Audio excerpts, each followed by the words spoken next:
Nor Navio, war room. The air in the room was tense and hot. Nobody present had the courage to speak up after the princess finished explaining where her next destination was and what she wished to achieve. I was there when it happened, but hearing it from her mouth again makes me uneasy. Regardless, I don't really care that much if it ends with thousands of more Drazen dead, Wyatt thought, as a rush of adrenaline and anticipation coursed through his body. Glancing around the room, he found the head officers, Commander Redford, Captain Milcades, and, of course, Cynthia and Clara sitting around the table, except for Cynthia, who stood behind her princess, with the blonde woman taking the premier position. "Speak freely," she said, breaking the minute-long silence. "Voice your concerns and allow your propositions to fly freely." Her voice was welcoming and friendly, but weighed down by authority and power. "My princess," Galt Tirome made his voice known after a moment's hesitation. "What you wish to achieve is simply impossible," he said with palpable trepidation. "Fret not, Galt Tirome. I am not versed in the ways of war and bloodshed. I'd prefer to have honesty come from those with experience. Is it an issue of troops, firepower, resources at our disposal?" Clara asked sincerely yet firmly. Clearing her throat, Sabraska Kaspars followed in Galt's example. "My princess, in terms of resources and equipment, we have nothing to worry about. Stockpiles of foodstuffs, replacement parts, essential elements, fuel, weapons, ammunition, and all sort of miscellaneous items are found in abundance. This magnificent vessel is, at large, self-sufficient and requires no supply or escort ships to provide such logistical support for short and medium-length campaigns. I'm afraid the issue lies within our military capabilities," she said, gently tossing the active grenade into the hands of another. Following her tactic, Lupin Lusanto continued. "Every system is working at peak efficiency, my princess. Every engineer, mechanic, and technician is ready to answer to any distress and repair any damage, no matter how insignificant it is. The onboard fabricator further eases our work and provides us with ample means to build whatever could be in shortage. Aside from competent crewmen and discipline, much to our dismay," the red-eyed man finished with a haughty huff of lamentation. "As my fellow head officers made abundantly clear, my princess," Fabian de Shire said, silently glaring at the two head officers who put him in the spotlight without consideration, "our greatest weakness is that we lack the numbers to fight an unknown number of enemies. Pirates and rebel scum is one thing, but Drazen? Even with the power and strength of the Royal Marines, any idea regarding boarding actions against those damn aliens is out of the question. We'd be gutted within moments. We have less than 200 Marines and over 1,000 auxilia forces. The mercenaries offer a not insignificant meat shield, but as combatants, they leave much to be desired. We also have no shock troops, and unless I'm mistaken, we have 80 fighter pilots at our disposal." The strong-looking man appeared small for a moment before continuing. "My princess, we simply lack the numbers to fight," Fabian declared with a tone of finality. "I concur with my brother, though my worries are far more crucial." Saraton de Shire spoke next, her voice as firm as she could manage. "Thanks to the information provided by Lord Istanel Ferentis, we know the Hastrung system has 7 potential entry points." As she explained her point, a small projector hanging above the table manifested a holographic rendition of the Hastrung system and the 7 nearest star systems to it. However, that's where the pleasant information ends. We are too far away from Allied forces to call in ships and strike as a hammer against the aliens. Saraton paused for a moment, gathering her thoughts. If His Majesty, the Prince, as a supposition, were to send us a relief force, however small, it would take them at least 3 weeks to get here, assuming they don't run across traitor forces first. We can arrive at the nearest neighboring system in 1 week, 9 days to reach the furthest. No matter how numerous the Drazen are now, taking an entire system that resisted the attempts to reclaim it by House Ferentis for 30 years had to cost them. At best, their numbers are limited, and our wait for reinforcements will be a detriment to us. At worst, they suffered some casualties and are preoccupied with repairs and establishing a foothold, which means waiting for reinforcements is the most tactically sound plan, my princess." Clara hummed deeply, crossing her arms. "We can't wait for reinforcements. I'm certain my brother would send ships if requested, but I will not deprive him of a resource he sorely needs. Taping against her left arm with her right index finger, she continued, We can't conscript civilian ships, and we can't call upon whatever meager military vessels with jump capability House Ferentis possess. We don't know how many enemies we're facing until we reach a neighboring system and launch a probe, but that also brings complications. Indeed, my princess, Galt said. A probe can tell us much, but upon arrival the warp signature will alert the Drazen of a potential incoming assault, giving them time to prepare their ships and set up traps and set up their damnable jammers. Much the same is expected if we charge in blindly? Clara asked, and an answer came quickly. Worse. A probe's signature is about the same as that of a hauler, if I remember correctly. The Nornavio signature is massive in comparison. The Drazan would know for a fact they are under attack and respond in kind. We could try to hide after jumping, but even if we evade them, they'll be on high alert. Catching them by surprise would be difficult, said Wyatt. Not to mention we have another problem to consider. Redford took over thanks to Wyatt's opening. Felicity Centaur's fleet. They have been following us for an entire day, and they have concealed themselves a few hours ago. I doubt they turned away or that following us was a simple attempt at intimidation. It does not take a gifted mind to see that they will try something against you, my princess, in the near future. Possibly within Hastrung itself. They wouldn't dare, Lupin protested with indignation. To harm Her Majesty? Preposterous! Why wouldn't they? They could freely attack us within that fallen system. We don't know what they're planning, but it is a high possibility, Saratin countered, frowning. In their place, I would not miss such an opportunity. I agree. Treacherous as it may be, Hastrung is open terrain, no man's land. Thus, each party can act as they see fit, said the veteran commander. I understand, Clara announced. Head officers, you may retire and return to your duties. Lieutenant Wyatt, Ensign Galt, Commander Redford, Captain Milcades, you shall remain. There is another matter I wish to discuss with you. Oh, this reminds me. Head officers, I am pleased that you were quick to find a solution to our pardoned pirate's situation. The discontent has diminished, and the problem isolated. You've performed above my expectations, and your efforts shall not go unnoticed. Loyalty is its own reward, the four said in unison. As they stood up from their seats, Wyatt contemplated their reactions. Predictably, if Lupin had the means to shine at such praise, he would have blinded everyone present. The Desher siblings tried to conceal it, but they were drinking the princess's words as if it were ambrosia. Sabraska bowed her head in acceptance and submission, greedily accepting the praise. The head officers left the room moments later without uttering another word.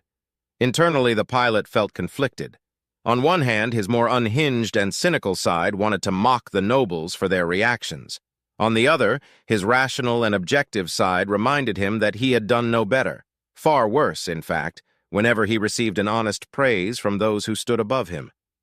The latter won in the end. Refraining himself at the same time, he turned his gaze away from his friends in mild embarrassment. Galt, how have our possible new recruits been adapting? Clara asked a few seconds after the doors closed. The red-haired man straightened up, pressing his uniform diligently as a gentle smile adorned his lips. My princess, the majority of the children and the adolescents have shown promising progress. Clean water, showers, steady rations, training, and education have started to chip at their feeble indoctrination. I would not dare to call any of them cured or converted just yet, but the task is not as daunting as I feared. I doubt they had many luxuries in their previous lives as the destitute offspring of criminals and pirates. Warm meals and security that they don't need to keep an eye open as they sleep does wonders to their morale, no doubt, said Milcades with a tinge of humorless pity in his voice. The culture shock must be quite strong for them. Galt nodded in agreement. It is. The children are far more receptive, whilst the older ones are confused, to say the least.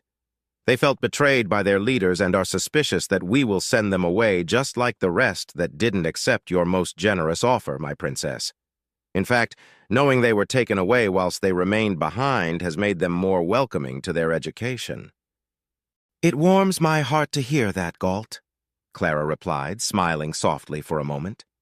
I have left them in your care, Galt, but I have not revised any lessons or topics regarding their potential education. Pray tell, what have you been teaching them? Nothing relevant, my princess. Their education mostly consists of breaking away from their indoctrination without painting the principality as something to be glorified. As per Commander Redford's instructions, I've avoided replacing one indoctrination for another. I'm striving for them to reach the conclusion that being a pirate is detrimental to their well-being, and not at all the freedom their predecessors spewed all on their own. Aside from that, the head officers have lent me some of their men to aid me in planning their lessons. The children enjoy the intellectually stimulating games. I fear they had little chance for such activities before. The oldest, in turn, are more difficult to guide, but Salazar Reed is a surprisingly capable instructor, if uncaring most of the time. Indeed? Clara replied, bemused. What about you, Galt? You have a personal history dealing with pirates. My personal feelings are irrelevant, my princess. You have tasked me with this and put your trust in me to have it done. I will not fail you. He paused for a moment as the icy stare of two violet eyes pierced his soul. On a personal note, I was unsure if I could perform to your expectations, my princess. I do not consider pirates to be nothing more than parasites and dangerous criminals that blight the principality with their miserable existence. They consume and pillage and bring naught but carnage wherever they can reach. But these are children. Some are innocent, some aren't. I don't know what your end goal is, your majesty, and I need not know. My only care is to carry my duties to the best of my capabilities. Clara nodded approvingly. I ask for nothing more, she said, and closed her eyes for several seconds. When she opened them again, she continued. Galt, answer this question as an officer and warrior. Do you think we could be victorious against the Drazan in open battle? Galt hummed deeply. The Noir Navio is a formidable ship. Despite her size, tonnage, and classification as an assault destroyer, it simply outmatches almost every warship beneath a battlecruiser across the Principality. When it was under the command of Samuel Caiston, it was clear the power behind it, but he never tested her full capabilities. The closest to a true display of her power that has been achieved was seen during the battle at Gintrax. He paused for a second, glancing at Wyatt. In power alone, the Noir Navio is comparable to a battleship. In a way, you could say it is a pocket battleship, similar to the concept and ships the Arabians produce, without sacrificing speed, armor, available space, and quality. The greatest advantage of the Noir Navio is its advanced technology. In an open battle following the rules of engagement, it could prove deadly, but lacking in effectiveness. Against the Drazan, if we were to face a force equal to the fleet that assaulted Gintrax, then we would be outmatched. Then is it a good thing that the rules of engagement do not apply to those monsters? Said the princess. Correct me if I am mistaken, but our greatest enemies are time, numbers, and discretion, are they not? It is as you say, my princess, Redford answered. We can't afford to give more time than what we need to travel to the Drazan. Geenock said that raider fleets conveyed into Hastrung, where they came from in such numbers, can be discerned another time. It is possible that if we call and wait for reinforcements to deal with the Drazan, those abominations will grow stronger and strike out, taking advantage of our weakness. I will not allow them to launch another Scarlet Harvest, Clara declared, unafraid and unflinching. Lastly, any plan of assault is hampered by the fact that our arrival cannot be subtle. Redford, can you find a solution to this problem? I will try to find one, my princess. Our present options are limited and we stand at a severe disadvantage. The Noir Navio is, as Ensign Galt has passionately stated, a magnificent vessel. But against an unknown number of enemies, I can't make any solid predictions or plan of action. Our destination still lies several days before us, my princess. I shall put every effort in finding a viable solution. The aged commander crossed his arms and his eyes turned to the black-haired man. It is a shame that we don't have simulations that can aid me in this situation. More so, only one among us has real experience commanding the ship during active engagement. Wyatt felt his whole body stiffen at the commander's words, but quickly straightened himself. I will aid you in everything I can, Commander. Redford nodded. I will call for your advice when I need it, Lieutenant. Now, Wyatt, Galt, you may leave. Go and eat. Wyatt, I will require your presence in an hour. Dismissed. Wyatt and Galt stood up, saluted, and bowed their heads to the princess before leaving the room. Once they were gone, Clara let out a long, tired sigh before rubbing her temples. "Redford, be honest with me. Did I make a foolish and rash decision?" she asked a few seconds later. "Foolish? Hardly. Rash? I believe so, Clara," Redford answered, frowning. 30 years. The Hastrung system was lost 30 years ago, and House Ferentis failed to reclaim it time and time again. The upstart rebels that claimed it were either too strong or House Ferentis far too incompetent. "I would not be surprised about the latter being a crucial factor in their debacle," said the blue-haired woman. "Regardless of their incompetence, we must find a way to succeed. We need their shipyards and their industries to quickly replace our losses. Frigates, corvettes, and destroyers will suffice to match their numbers. It will take months before the first ships are deployed, but that plays in our favor.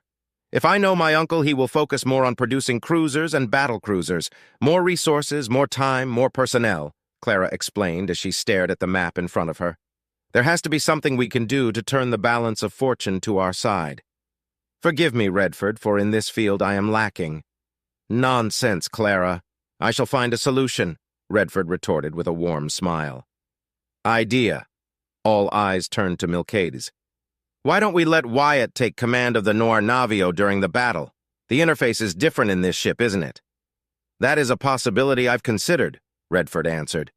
"However, we don't know for how long the battle will last, how many enemies we are to face, and while the interface is more advanced and less of a struggle, Wyatt doesn't have the implants that will allow him a prolonged command under the stress of battle.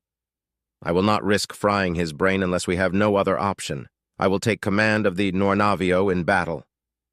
"Redford, my dearest uncle," Clara sang in a playful tone, "are you implying that Wyatt shall take overall command of our fighters during the battle?"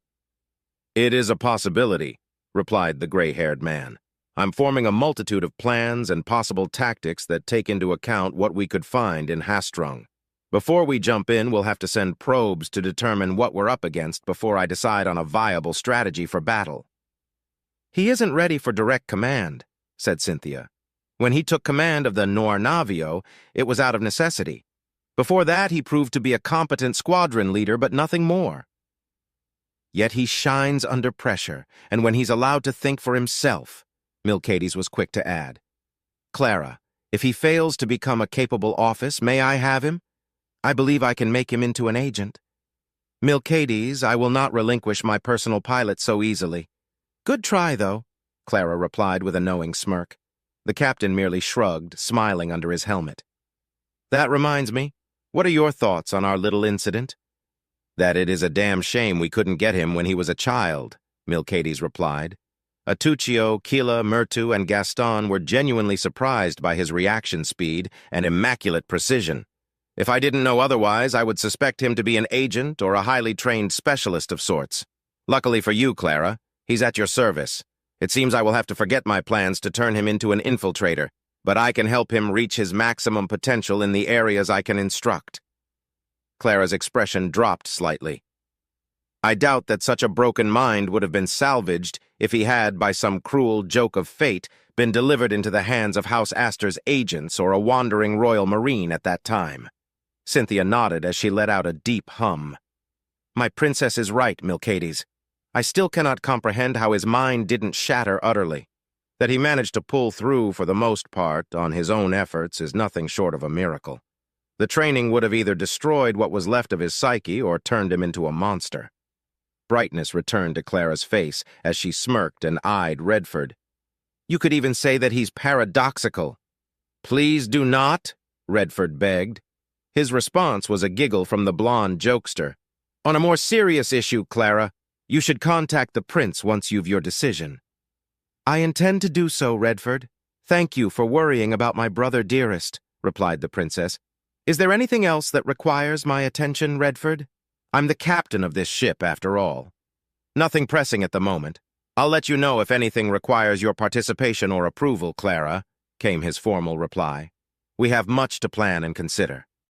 Meanwhile, as Galt and Wyatt made their way to the mess hall, they shared in a silent walk until Wyatt cleared his throat. "Is something the matter, Lieutenant?" "I've been meaning to give you something as a thank you for your aid, Galt. Only now do I have the chance to talk to you formally again, Wyatt replied as he reached into his uniform's vest with his right hand. A moment later, he pulled out a patchy, fiery, red-colored bundle of threads and handed it over to the puzzled ensign. I haven't gifted anything to anyone in years. I don't know what gifts are suitable to offer a noble. If I may know, what is this? Galt asked as he accepted the bundle of threads. Turning it over, he found the heraldic shield of his house, a golden leaf resting on a marble column. Quietly, he unfurled his gift. Is this a scarf? He asked, confused and surprised at the same time. Where did you find such a thing? I wasn't aware these sorts of things were available for purchase. I made it myself, Wyatt answered, unbothered and unashamed. Galt did a double take, coming to a halt as he stared into the blue and hazel eyes of the pilot next to him. You made this? Did you knit this? For me? As a gift? He asked, unable to form any other coherent sentences. Wyatt shrugged. It's a tradition from my homeworld, Galt. You helped me greatly, and to show my appreciation, I knitted you a scarf. I would have given you a wood carving instead, but I don't have available wood, and painting takes more time than knitting something. It's not much, I know, but I'm still adapting to being a noble. No, it's fine, Lieutenant, Galt replied, running his thumbs across the soft piece of cloth as he stared into the symbol of his house. This red color, he muttered. It's the same color as my hair and looks like it too. I wanted to make it personal. It served as a great practice too. My knitting skills had suffered from disuse. That's my third attempt, truth be told, Wyatt explained, oddly pleased with himself. If it is not appropriate, then I shall give you something else. Galt smiled, showing his teeth as bemusement, surprise, confusion, and gratefulness all coalesced across his face. To gift something you made yourself to another is not common. Not unheard of, just not common. But Wyatt, why? Before the pilot could reply, he continued. I owe you my life. Were it not for you, I and my surviving comrades would be dead. I owe you a greater debt. Wyatt shook his head. What debt? I told you already, Galt. You were unarmed and surrendered. I don't like killing the innocent, traitors or not. Besides, you helped me twice already. There's nothing to be owed. Galt let out a chuckle, gripping his scarf tighter. You truly are a man of honor, Wyatt. It was Wyatt's turn to chuckle now. Hardly, was his single reply. Galt stared into his eyes for long moments, then nodded. Perhaps so, or more likely, I just don't know what honor really is. Another chuckle escaped from his throat as he carefully folded the scarf and tucked it inside his uniform. For what is worth, Wyatt, I accept your gift. Would it be okay if I share it with my daughter? Wyatt nodded. It's yours now. Do with it as you please, Galt. In that case, I shall. If you ever need anything of me, Wyatt, please just ask, and I will support you in however measure I can, Galt replied as the two resumed their walk. Actually, I need some advice, Wyatt confessed. I was planning to ask Commander Redford later, but I believe you can help me with this issue I'm facing. Galt, how do I become a good officer? How is a good question, Lieutenant Wyatt. Like I said during our previous talk, it is entirely up to you how to achieve it. Rather, there is a structure to it, and some follow it to the letter. Being dogmatic and strict has its uses, but so is being approachable and practical. There are rules you must obey, but always remember this. The most crucial aspect of a good officer is the ability to inspire, motivate, and encourage those under your charge to achieve their duties and complete your mission, Galt answered. Great, and how do I do that? Every commanding officer before Commander Redford was uncaring at best and a petulant blue blood at worst. How am I supposed to be a good officer otherwise? Wyatt thought, humming softly as he did so. Throughout my entire career, Lieutenant, I can assure you this. There is no right way, no matter what the rules of proper conduct or other such laws of decorum and standing are at play dictates. Anyone can be an officer, but not everyone should be one. I know it is hypocritical to say this, given that only nobles are allowed to achieve ranks that a commoner cannot. But it is true. In perhaps a show of arrogance, most nobles cannot fathom the idea of those under them being better in some way. I've served incredibly incompetent glory hounds whose idea of being a good officer is to simply bark orders and expect the men and women under their command to carry them out without a second thought, Galt exclaimed with a huff of indignation. But I've also been fortunate to serve great commanding officers. For all his faults, Samuel Caiston wasn't terribly incompetent, dogmatic and unimaginative to a fault, but adept in his role nevertheless. Another thing you must always remember as an officer is that your troops depend on you to make crucial decisions and carry them out. Will you simply flog them and instill fear of consequence to fulfill your goals? Will you lead through example? Will you be fair, uncaring, or sincere? In short, there is no straight path to follow. You must carve it yourself, Lieutenant Wyatt. Be Lieutenant Wyatt Staples and do what comes naturally to you and what you believe is the right course of action in order to fulfill your goals and keep those under your command alive. If you care about them at all, that is. Galt finished by placing a hand on Wyatt's shoulder. I believe you can become a great officer, Wyatt. It now depends on you. Be Lieutenant Wyatt Staples. Captain Milcades said something similar, that I should be Wyatt Staples. Easier said than done, Wyatt thought, smiling at the older red-haired man. Thank you, Galt. You've given me much to think about. Silence fell between them once more for a brief moment, until they reached the mess hall. Wyatt quickly analyzed it and found, to his surprise, that Salazar Reed was present, sitting alone on a far corner eating his meal. Ignoring the demoted captain-turned-sergeant, he and Galt walked up to the bread line and picked up their trays, ready to receive their meals. "Move aside, Commoner," a voice called from behind just as Wyatt was about to decide what he was going to eat. Turning around, the two men found a group of 5 Marines of various ranks and 2 Navy officers, also lieutenants, he noticed, standing behind them, all of them bearing expressions that ranged from smugness to contempt. "Commoner?" Galt asked, eyes narrowed. "I fail to see a commoner here, Sergeant Major. Forgive my lack of awareness, but you can't possibly be referring to Lieutenant Staples now, are you?" he asked as he glanced at Wyatt, who had slightly bowed his head in submission. "You too. Move aside, Ensign," one of the lieutenants said. "You were pardoned, but I don't trust you. The filth of your treachery clings to you like the stench of an unwashed serf." "By what right do you believe you can simply order us around?" Galt pressed on, undeterred. "By the right that a commoner should know his place," the sergeant major proclaimed. "Look at him. He knows his place, don't you, Commoner?" Wyatt began, feeling cold inside, but he caught his tongue just in time. "What am I doing? They're nobles. Just move aside, like always. It's for the best," he rationalized, but his body didn't move. Instead, he slowly looked up only to find disgust, contempt, bafflement, and ire behind the eyes of the 7 nobles in front of him. But there was something else in their eyes. He could see it. Was it envy, apprehension, fear? He couldn't quite tell, but as he looked into their eyes, the unsurmountable gap that divided commoners and nobles in his mind was not as big nor as wide as it had been not too long ago. "No," he said in a firm voice, despite the cold gripping his heart, threatening to tear it apart if he continued. He didn't care. "Stand in line, wait for your turn, like everyone else." The Marine was stunned for a second as he took a step back. Then his face changed to one of anger and indignation, but kept his voice at an even level. "How dare you, commoner, talk back to me, a noble?"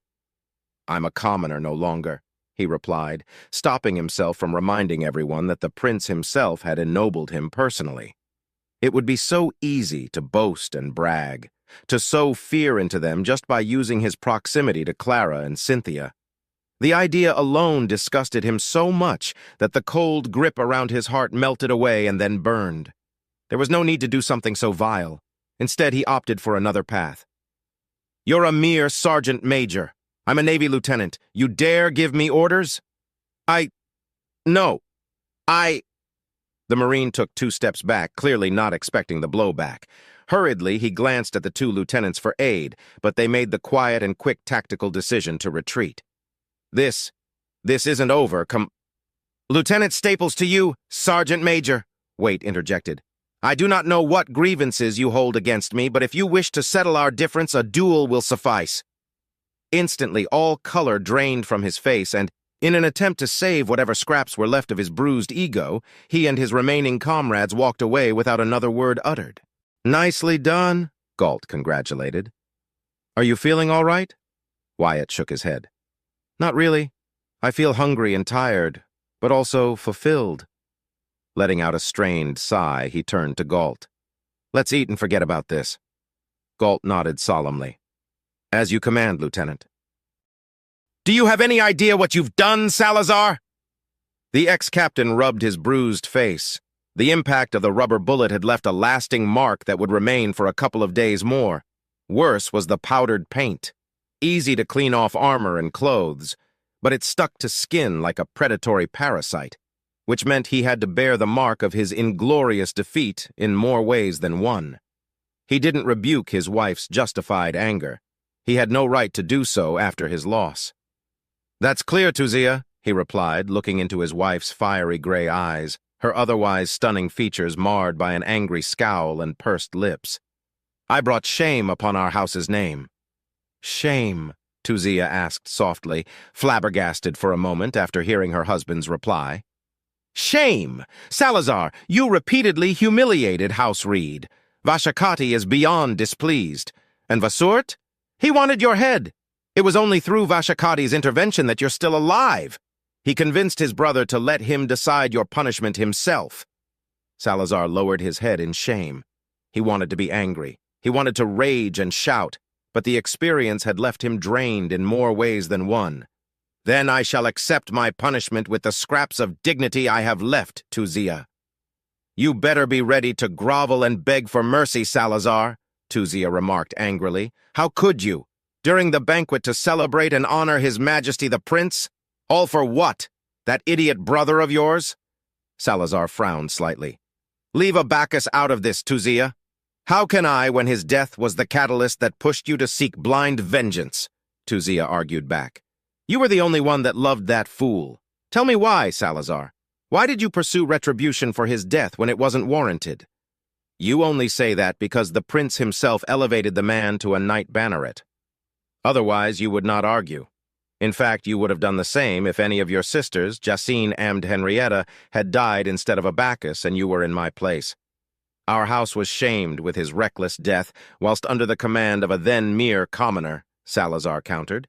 "That may be so, Salazar, but I'm not single-minded enough to pursue something I know goes beyond my reach," Tuzia countered, sighing heavily a few seconds after glaring at her husband. "Look, I understand your position. Abacus, for all his faults, was a Reed and a noble. Redford Calen put a commoner promoted by the prince in charge of the squadron he was in, which ended in his death. I understand," she said, emphasizing the word, "why you needed to seek justice in order to spare House Reed from such an inglorious stain. But you went too far in your vendetta." "That much is clear," Salazar muttered, as the stinging pain across his face reminded him constantly of his folly. "My brother deserved better. Abacus was an inept imbecile who was far too ambitious for his own good, a ruthless, deluded simpleton lacking the intelligence, guile, and subterfuge to match his hunger for power," Tuzia admonished. "Your parents lacked the attention to properly guide him, and you loved him too much to correct his behavior. Heavens, Salazar, you had to shield him when he caused the death of his previous squadron leader because he was too envious of his position, believing it should belong to him by right." Salazar gritted his teeth, remembering said incident and how he only managed to protect his brother with a minor sanction of negligence due to the poor, unfortunate soul that got in his way belonged to a lesser house. "He was still my brother, and he got himself killed," Tuzia interjected. "You know this. I know this. Vashakati knows this. Worse than your blind thirst for retribution, you insulted the prince. You insulted the Reaper, Salazar. You insulted a man under her direct command and protection. That you're still alive and not flayed is in itself a miracle. I'm certain that monster would put your head on a pike and display you as a gruesome trophy if the decision was hers alone to make." Tuzia rubbed her temples for a moment, gritting her teeth in frustration. Salazar waited in silence for at least half a minute before asking, "Where are Juno and Vesizar? Our sons don't want to talk to you, Salazar. They're ashamed of you, with just reason," Tuzia replied with a glare that promised pain. "Pursuing your vendetta, that I can understand. I can even forgive it if you had obeyed Juliana Winfield's orders. At least then the shame would have been manageable. But you brought disruption to a most auspicious moment, and worst of all, you were defeated in a duel you issued by a man who mere days prior was a mere commoner. A commoner!" she shouted angrily as she shook with barely contained rage. I cannot begin to describe the humiliation I felt when Vashakati told us what had happened. As part of a branching house, our actions reflect directly on the rest of House Reed. Do you have any idea what you've caused, Salazar? I will have to organize at least 3 tea parties and a grand banquet just to ensure our friends and allies that our family remains strong despite your chastisement. Pinching the bridge of her nose, she continued, Your parents were wounded first when they heard of their idiot son's demise. That was overshadowed by your reckless blunder. My parents are distraught by these turn of events, but will help me quell any potential rumors that will stir up from the lesser houses.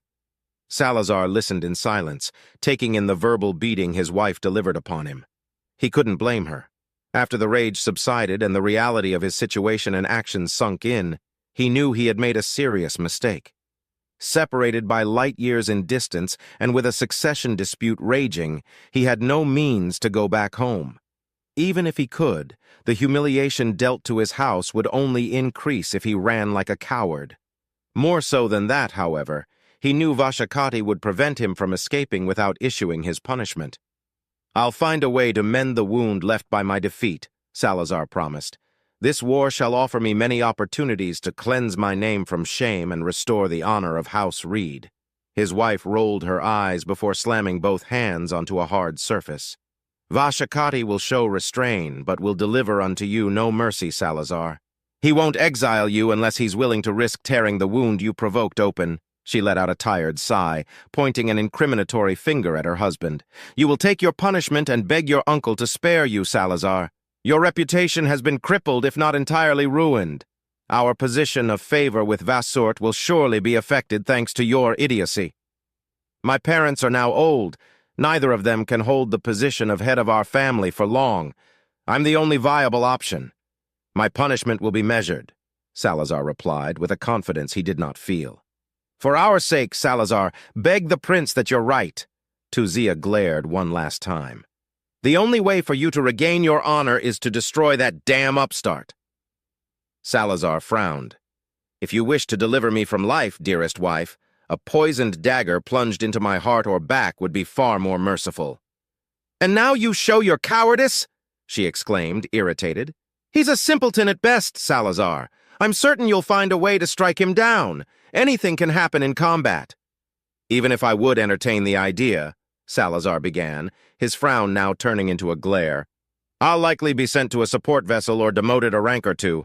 Our paths are unlikely to cross again. If we cross again, no. He won the duel fairly. I accept the result, I accept my loss. It is the honorable thing to do. You're a weak man, Salazar, witless and driven by pride over logic. Thankfully, our sons are nothing like you in that aspect. Tuzia's glare softened. Don't bother contacting us again until you've earned Vashakati's forgiveness. Before Salazar could answer, his wife killed the connection, leaving him alone in his private booth. With a defeated sigh, he stood up, ready to face Commander Juliana and hear the first of his punishments. A small, tiny voice at the back of his mind told him that he had nothing to fear, but he knew better. Even if Vashakati showed any leniency, a distinguished member of House Winfield, the first and oldest house at the direct service of the Royal House Astor, would bring down upon him the heaviest hammer they could manage. Salazar Reed wondered how thunderous the strike would be. As it turned out, the strike had far, far outweighed what he thought was possible. Salazar finished his meal, his hunger satiated, but the food had no taste. After his meteoric downfall, food had lost all flavor. Even wine and liquor tasted like water. It was a most miserable experience. Just as he was about to stand up, he noticed a group of 7 nobles approach the man who had been the object of his obsession and the reason for his misfortune. A small part of him wanted to warn his fellow Marines and the other 2 nobles to stay away from that man. But a bigger part of him wanted to see Wyatt Staples humiliate himself, much like he had done when he met him. Rumors were one thing, but it was well known that he had barked on command whilst aboard the Exalted Virtue. For a commoner, he was remarkably submissive and subservient, and many nobles took advantage of it themselves to further remind the upstart of his true place, at the feet of those who stood above in regal brilliance. Earnestly he watched as the man lowered his head in submission. A smile twisted his lips. Not quite satisfied, but it was a start. He was too far away to listen to the exchange of words. Both parties were careful to avoid drawing unnecessary attention to their altercation. Several moments passed, the upper hand squarely set with the larger group. Suddenly and swiftly, like a thief, Wyatt Staples snatched the advantage for himself, standing strong against the group that tried to impose their authority as nobles upon him. His smile was lost when the nobles took a step back in doubt, words were exchanged, and victory was secured by the black-haired man and his companion. The larger group retreated, shamed and defeated, but spared from public humiliation. He realized, with a touch of dark irony, that he wouldn't have shown such mercy upon them in Wyatt's place.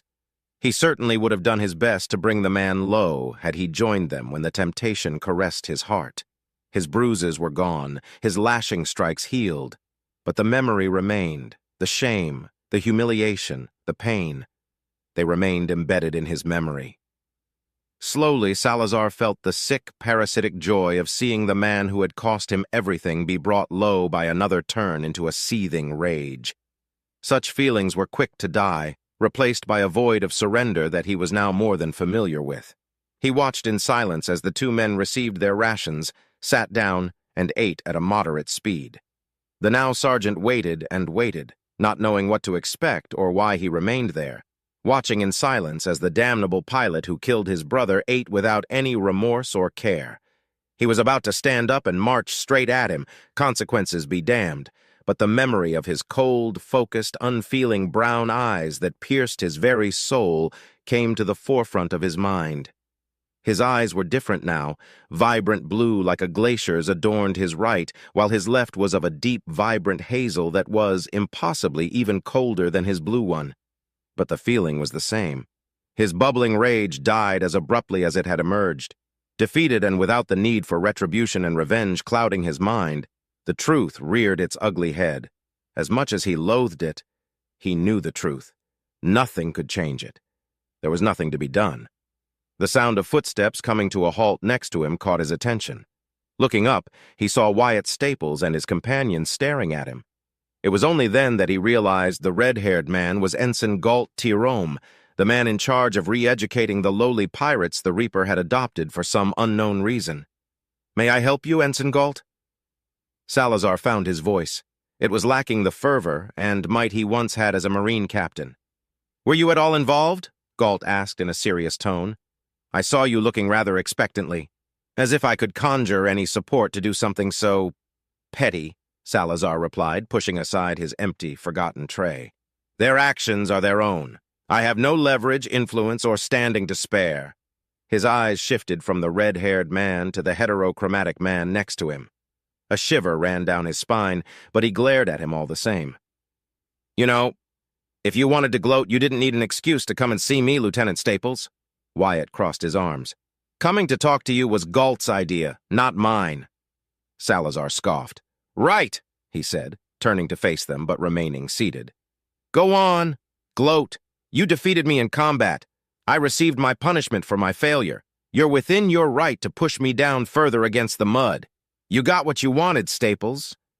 Maybe it was a bad idea, but Salazar didn't care anymore. Goading the pilot wouldn't make a difference now other than allowing him to save some face and whatever remained of his dignity. To his and Galt's surprise, Wyatt sighed and took the seat right in front of the brown-haired man. Stunned by his action, Salazar stared at Wyatt with incredulity. "Salazar, why would I need to gloat?" Wyatt began, eyes focused and serious. "You wanted to punish me for something that was not my fault. Your brother, Abacus, died by his own hand. 2 other pilots died because of him." He paused for a moment, pointing a finger at him. "You then continued to attack me, even during the trial. It was you who tricked me into accepting a duel to quell your thirst for revenge and honor. A duel I won. A duel born over what? An imaginary wrong that was created by your reckless brother?" The sergeant narrowed his eyes. "Nobles lead, commoners obey. Nobles lead, commoners follow. That is the imperative truth across the Principality. Under your command, my brother died, and thus a stain upon my house's honor was spilled. I tried to stop him. He refused to obey commands because I'm was a commoner at the time. Given what I now know about your brother, I doubt he wouldn't have listened to me if I were a noble then, Wyatt pressed on. He was far too ambitious and cruel in his methods. He was still my brother, Salazar replied. For all his faults and shortcomings, he was my beloved brother, and now he's dead, all because of you. Salazar, Galt tried to interject, but Wyatt reached to him, placing his hand on his forearm for a moment. With a nod, he closed his mouth and crossed his arms. Look, I understand you. If any of my brothers were murdered in cold blood, I would hunt the one responsible even if it killed me. I can understand your feelings, Salazar. But you can't blame anyone but your brother for his own death. He wasn't murdered, he wasn't killed in the line of duty. He died because he was stupid. Simple as that. The quicker you can accept that, then maybe you can heal and start over. Start over? Salazar scoffed with humorless air. Gods! Abacus was always so damn thick-headed.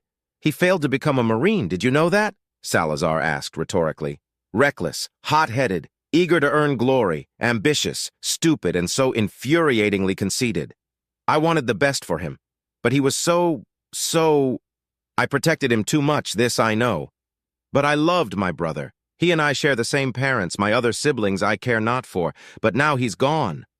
Salazar closed his eyes to prevent the warm, thick tears that had formed to fall freely. Gone because I failed him. It hurt. By the prince, admitting the truth hurt so bad. But despite the pain, Salazar refused to cry. He would do so later in private and save his dignity. I failed my brother, I failed my sons, I failed my wife, I failed my house. The sergeant opened his eyes, expecting to find a mocking gesture, a gloating smile, or anything but a distant but sympathetic glint reflected in the blue and hazel eyes of the man he had blamed so vehemently. It doesn't matter now. My life is ruined, my reputation is dead, my standing was destroyed, my dignity was shattered, my honor lies buried. I lost my standing within my house and family. My uncle revoked my titles, leaving me as a mere knight. But every noble is entitled to it by birthright. Salazar took in a deep breath. My contacts and allies abandoned me, turned on me even. Vultures, all of them. Commander Juliana demoted me so feverishly that the pain of the lashes was nothing compared to that fall. I'm forever stained as a failure, and now I am trying to impart even a measure of order into damn pirates. At this point, being exiled from my house would have been a mercy in comparison. Then start over, Wyatt repeated. You haven't deserted or killed yourself, so that means you're still loyal and want to live. But how? It can't be that simple, Salazar asked dryly. Wyatt stood up. I never said it would be simple, but if you don't want to give up, then find a reason to carry on. If it works for commoners, then it should be easier for nobles. It's at least worth a shot, right? Wyatt chuckled. For what it's worth, I don't hold a grudge against you for what you've done against me. Just like that? Salazar asked with incredulity as he rose to his feet. You're willing to forgive and forget so easily? He truly couldn't understand it. Few were the nobles who would allow petty slights and underhanded rumors to go unpushed. What he'd done was orders of magnitude greater. He had lost. Wyatt had every right to mock, ridicule, and expose him to his peers and bask in the glory of his well-earned victory. But here he was, telling him that such grievances were beneath him. Wyatt shrugged. I never sought to hurt you, Salazar. You did that yourself. You received your punishment. I don't know if it was just or not, nor do I care if it was. It is not my place to say. If I were you, I'd look for alternatives. Find a path that works for you, Salazar. Showcase your loyalty and listen to those around you. That's what I would do in your place, Wyatt said, eyes widening slightly. Look for alternatives. Find a path that works for you. Find a path. Those around you. He mumbled for a few seconds, his eyes darting around for several seconds until, with a nod, he turned around. Galt, forgive me. I have an idea that I need to test out, Wyatt said before abruptly darting out in a hurry. Salazar turned to Galt, confused. Sir? At ease, Reed, Galt replied, equally confused with a bemused smirk adorning his lips. Wyatt made his way across the hallways of the Noir Navio, ignoring the puzzled and curious stares of those he ran past in favor of reaching his destination. A quick question to the shipboard AI pointed him in the right direction, eventually coming to a halt before a door guarded by two auxilia personnel. Guards, to be precise, given their uniforms. As he approached, the two guards holding basic combat shotguns exchanged a quick glance before saluting him. The lieutenant let out a huff of air as he came to a halt before them. "I need to use the elevator," said the pilot. "Sir?" The guards replied in unison, stepping aside to grant him entrance. Wyatt stepped closer before a red light scanned his face in the blink of an eye. "Authentication verified," a monotone voice announced softly. A few seconds later, the doors opened as the red light above the doors turned green. As expected, Wyatt found a staff member inside the large elevator's cabin. "Where do you wish to go, Lord?" the man asked in an obedient tone that reflected respect and submissiveness. "It makes my skin crawl whenever someone calls me Lord," Wyatt thought with disdain before pushing that aside to focus on his task. Stepping inside the cabin, the doors closed and he turned to the man. "Take me to deck 3. "At once, Lord," the man replied before pushing a few buttons on a console next to him. With a barely perceptible start, the elevator began to move down. "I still can't comprehend why it doesn't feel like it's moving," Wyatt commented, glancing around the cabin. He'd rarely used elevators back in the academy, or when inside any given station he'd been assigned to in the past, but the experience was the same. A jerk of motion followed by either a sense of added weight or floatiness, depending if you were going up or down. "Forgive me, Lord, for I do not understand it either.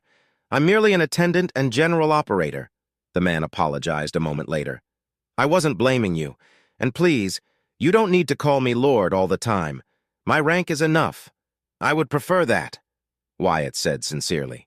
For some reason, that only made the man more nervous. "Of course, Lieutenant," the man said and turned his attention back to the console. Internally, Wyatt sighed.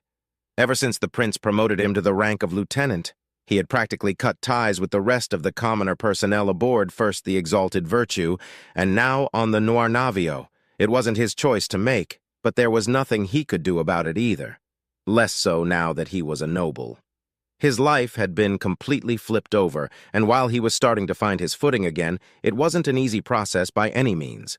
Although he would be hard-pressed to deny he enjoyed some of the perks that came with his rank and now his position as a knight banneret. Better food, a comfortable bed, a private shower, and more than 2 uniforms. But most of all, and despite the hurdles along the way, he enjoyed the time he spent with Cynthia and Clara, be it at their service or in private. The thought of his friends made his lips curl into a tiny smile a few moments before he felt that same, barely perceptible motion that indicated the elevator had come to a halt. Confirming his assumption, the doors opened a second later. Stepping out, another 2 guards saluted him as he walked past them. He tried to ignore their stares, but he couldn't. Not this time. He didn't know them, they didn't know him, but he was a commoner at heart still. He could feel their gazes piercing the back of his skull, envy, jealousy, resentment, fear, apprehension, disdain, desire, and more. He couldn't blame them. Not entirely, anyway. He had never been interested in trying to gain the favor of a noble or become one before. A significant portion of commoners, though, sought to achieve it with feverish intent. Bunkmates talking with each other, imagining scenarios where a noble would take them under their protection or fall in love with one, was a common point of interest. The showers were no better, nor was mealtime. Half the time, it seemed, was spent in doing their work, and the other half trying to gain favor in one way or another, skill, looks, abilities, submissiveness, and more. Usually, though, commoners preferred one of 2 routes: sexual favors or showering a noble with praise and acclaim. The former was simply pointless, in his opinion. If a noble wished to engage in such things with a commoner, an order was all it took.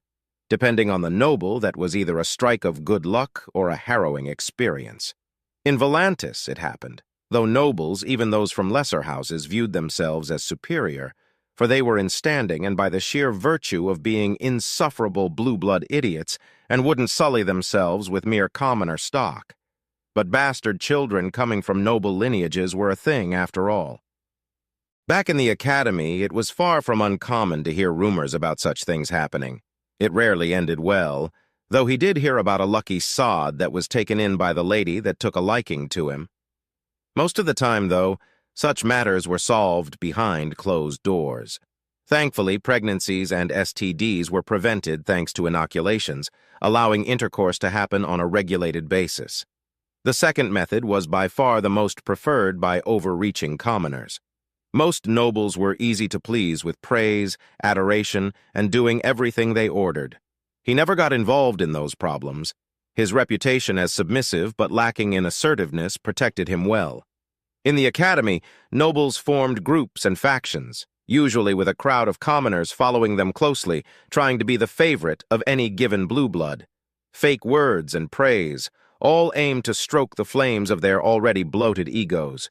Or as Mr. Warlow explained it to him, by employing the ancient art of kissing a truly monumental amount of ass. The memory of the old man who taught him how to paint and who never held his opinions to himself made him smile. He wasn't part of his family, but he respected the old man and was thankful to him for everything he'd done. Whilst he was afraid of how the old man's opinion of him would change when he learned of his ennoblement, he wished to do something nice for him. It would cost him nothing. He had more than enough credits to spare now. Chuckling to himself as he made a mental note to ask his parents to get something useful for Mr. Warlow, Wyatt felt his mind at ease once more. Instead of breaking into a run, he walked faster through the hallways, partially amazed that the quality of materials and architecture remained the same across the entirety of the ship. Usually, the layout of principality ships was designed in such a way that the living areas for nobles, the main deck, and the engine and core rooms were the most secure, best armored, and best built.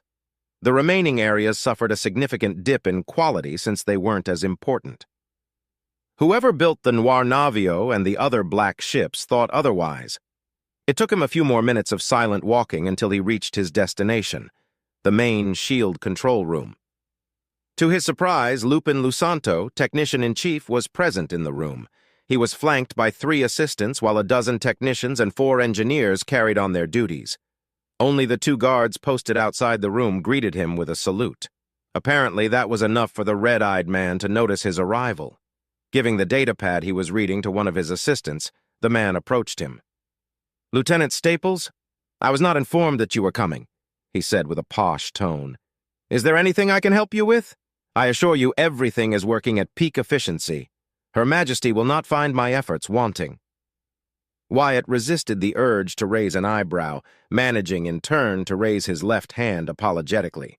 "I'm not here under any sort of official business or command given to me by either Her Majesty or Commander Redford, Technician-in-Chief. I'm here in search of Jincho. The AI told me he was currently operating in this area." "Ah, yes, one of the Akanti," Lupin said, crossing his arms. "Since you are here for, I presume, personal matters, may I ask why is it that you need him? Has he done something to offend you?" "Nothing like that," Wyatt was quick to reply. "There's something I wish to ask him, but if he's unavailable, I can come back later." "Nonsense, Lieutenant. He may not be human, but he is serving under a military contract. For all intents and purposes, he's equal to commoner, which is to say, a regular member of the crew, and thus he will answer your call," Lupin replied with a gracious smile. Wyatt nodded. Even though he knew Lupin wanted to say something worse, he chose the diplomatic alternative for fear of offending him and his commoner origin. "I see. Then where is he?" "Down there," Lupin replied, and one of his assistants pointed at a floor panel at the other side of the room, in between 2 large consoles currently unoccupied. "He's performing minor stability tests. Nothing vital. I shall summon him immediately." The black-haired man shook his head. "No need. I'll talk to him personally, unless my presence obstructs carrying your duties, Technician-in-Chief." "I was about to leave and continue the supervision of non-critical areas," Lupin replied, his voice never losing the edge of elegance and blatant superiority he carried himself with. "Your presence won't interfere with the work of my engineers and technicians, but please, if you wish to talk with the Ikanti, do so in one of the lounges." Wyatt nodded. "I will. Thank you, Technician-in-Chief." Lupin merely nodded once and left the room, followed closely by his assistants. With pleasantries done, Wyatt spared only a glance at the red-eyed man before moving to the indicated section. He found the Akanti wearing a makeshift uniform as he tinkered inside the small hole. For a regular-sized human, it would be a tight squeeze and either force the use of some sort of drone or a remotely controlled mechanical tool to perform repairs and tests. But for the smaller Icanti, the limited space was barely an inconvenience. "Wormbrain?" Jincho asked, surprised, without turning his head around to face Wyatt. His right third eye moved instead, focusing on the pilot while he continued to tap at a rectangular device. Wyatt remained on that spot, clearly visible to the Icanti's vision. Treating with other Icantis before had taught him how their range of vision worked. Unlike many others, he didn't find their biology to be weird or eerie. Odd and strange? Sure. But they were aliens. He knew from experience that the Icantis found humans to be just as strange compared to them. "Hello, Jincho," he greeted, feeling the tension and annoyance Lupin created to fall down, leaving behind a much more natural experience. "Are you busy?" "Not much. Finishing running tests on capacitor response time and fluctuating algorithms. Standard stress tests, nothing hard, just boring. Very boring. Less boring now with you here, maniac," Jincho declared eagerly. "I'll be done in a moment. You need something for your fighter? You need to take it to real action and test it first before I can make wonderful alterations." "I'll be sure to keep that in mind," Wyatt replied, smirking. "In truth, something occurred to me and I wanted to ask an expert on the subject. That is, if you know how FTL jumps work." Jincho let out a short-lived screech that the translator failed to interpret as anything more than a choked "Ha! Let me finish, then we talk, Wormbrain." Wyatt waited patiently, stepping back to avoid pressuring the technician. His wait ended a few minutes later when Jincho jumped out of the compartment, stored his device, and quickly put the panel on, securing it with the use of a small rotating screwdriver. Come, maniac," said the small alien as he walked past the pilot and out of the control room. After a short walk to a nearby lounge area, the Icanti flopped on a bench, his legs dangling a few centimeters above ground.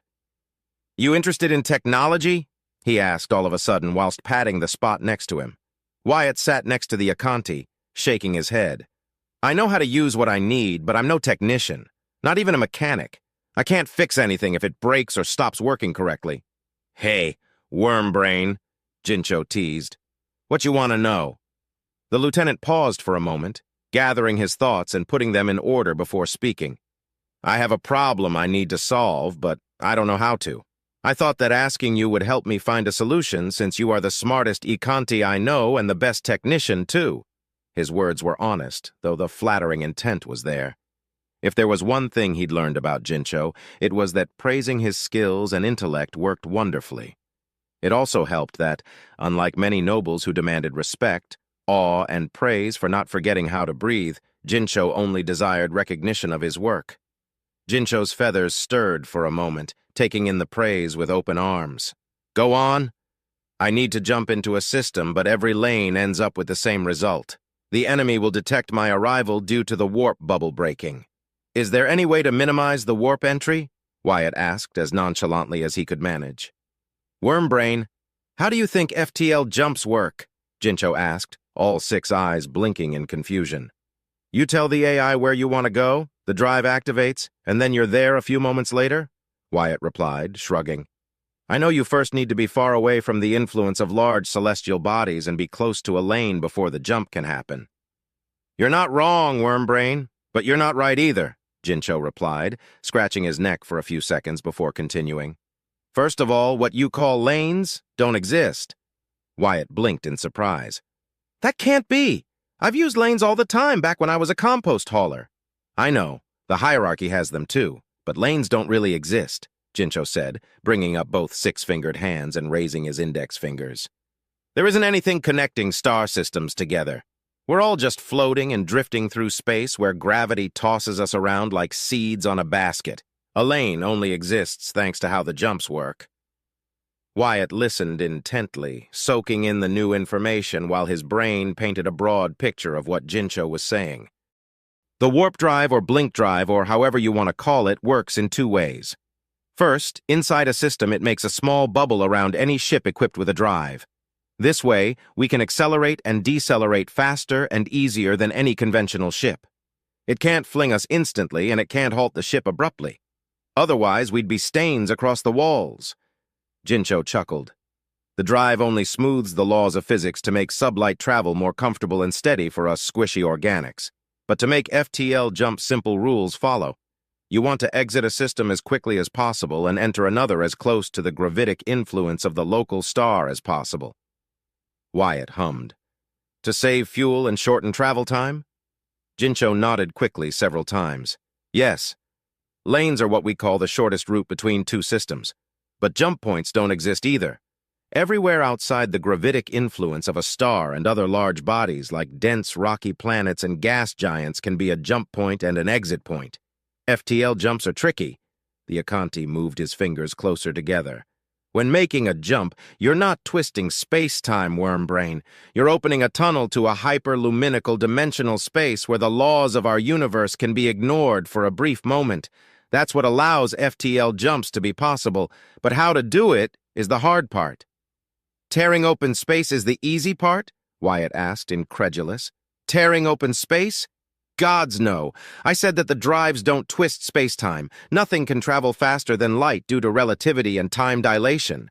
A tear would just create micro-black holes and end up with the ship exploding or worse. Pay attention, wormbrain! Jincho exclaimed, shaking his head. Sorry, I'm not an engineer or a technician, Wyatt excused himself. I know. Not many can be as smart as me, Jincho proclaimed without arrogance but full of pride. Where was I? Ah, yes, the jumps. See, maniac, to make jumps you can't just look at the place you want to go and hop around like a fish out of water. You have to take time dilation and the speed of light into consideration. Just look outside the window. The stars in the sky you're seeing are far, far away. They may not be even there anymore.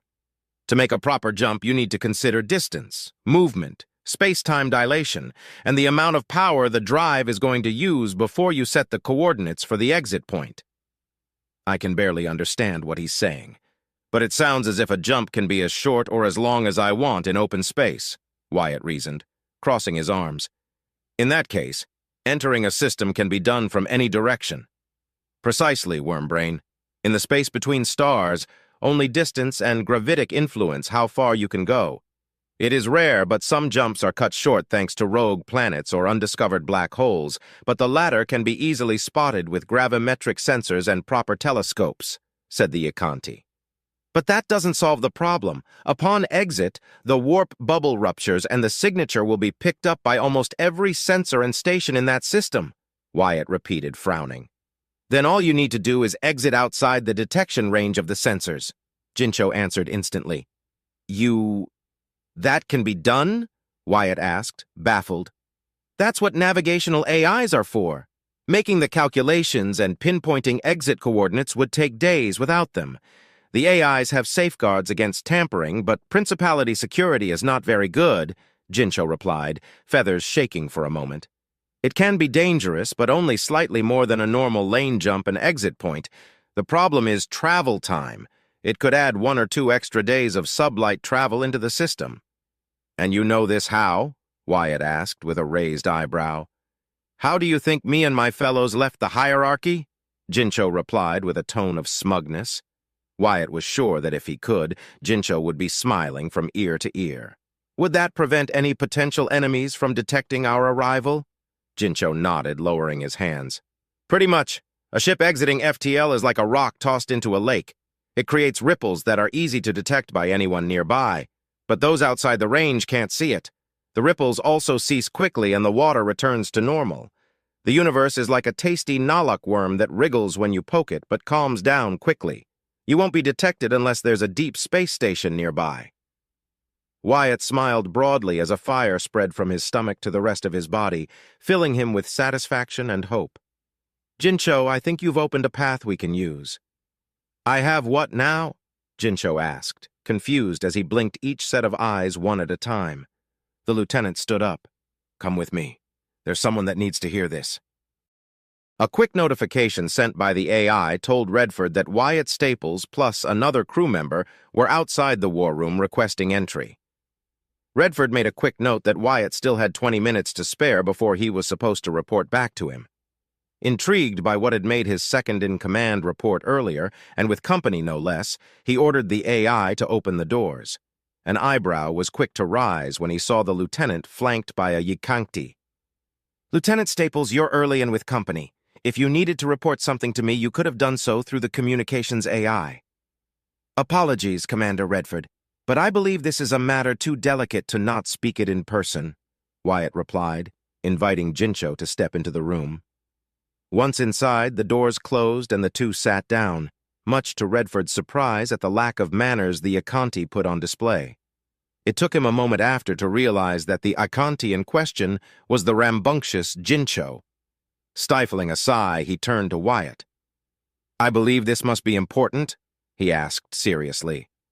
It related to our upcoming campaign, Commander, Wyatt replied, leaving no room for doubt. The aged commander's eyes widened for a moment, then he leaned back on his seat. Explain. I believe Jincho should be the one explaining it. I barely understood it myself, Wyatt replied before pinching his chin for a couple of seconds. Actually, Commander Redford, would it be possible for the princess to be present too? I believe she'll need to hear this. Redford stared at Wyatt with a blank expression for several moments in utter incredulity before letting out a heavy sigh. You want to summon a princess at your behest? Wyatt nodded. She needs to hear this eventually. Why not now? Came his simple reply. Wyatt Staples, you will be the death of me. Redford shook his head but couldn't stop a small smile from forming across his lips, closing his eyes for a few seconds. She will be here shortly. Wyatt, how much does he know? Nothing. I presented the issue as a personal problem, Commander, replied the pilot. Am I missing something important? Jincho asked, unafraid and more than a little excited. What you are about to hear cannot leave this room, Technician Jincho, Redford declared in a serious tone.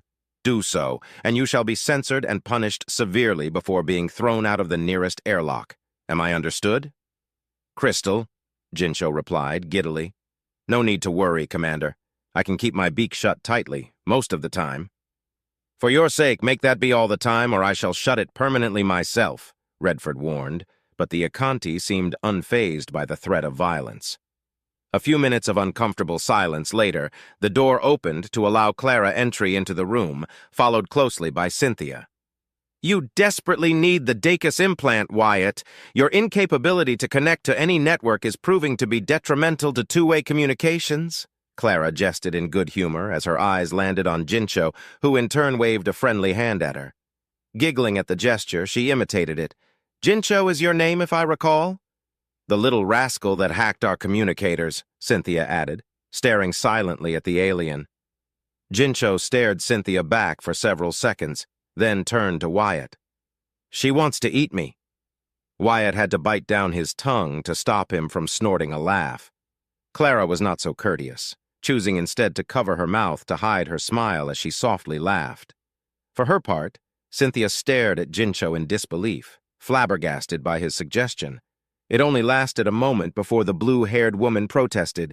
I do not wish to eat you, Akanti, she declared sternly. No, you do. I can see it in your eyes. The hunger to catch me, crush me, too bad for you, so sad. Akanti meat tastes awful to humans. Not much to be found either way, Jincho announced, touching his chest with one hand. As humorous as this is, Redford interjected after clearing his throat, we have more important matters to attend to. You may sate your curiosity later, Cynthia, jabbed the aged commander. Cynthia crossed her arms, glaring daggers at the older man.